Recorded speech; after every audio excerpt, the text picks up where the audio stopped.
It may not look like much, but this is actually older than the Earth. This meteorite was the first fall to be recovered in the UK in more than 30 years, and it's part of a new exhibition that the Natural History Museum is hoping will bring back the crowds. It's been challenging, but it's been a fun challenge getting ready for the reopening. As part of the latest lockdown easing measures, theatres and museums have been allowed to reopen in most of the UK after what's been a stop-start year. This area of London is home to some of the world's biggest museums, but because of COVID-enforced closures, they're all losing out on key sources of revenue, from ticket sales to shops and even venue hire, which is why they'll be eager to get their doors open once again. Entrance is free at the Natural History Museum, but 50% of revenue comes from visitor-related income.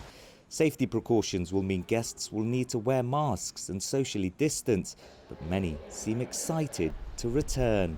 I just love the museums here, and I've really missed them not being open. Yeah. I come here all the time, basically.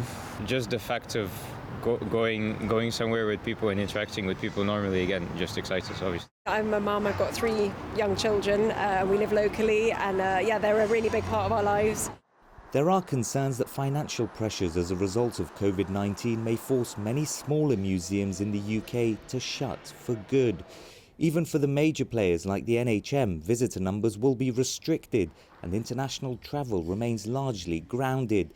More than 60% of visitors here came from abroad before the pandemic, and that will take time to recover.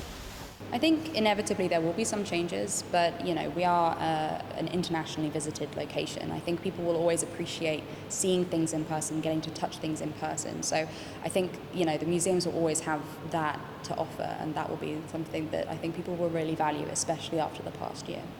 As museums in the UK reopen, the overwhelming feeling is one of relief. But like so much of our lives, the impact of COVID-19 is likely to be felt here for some time to come. Naweed Jabakil, CGTN, London.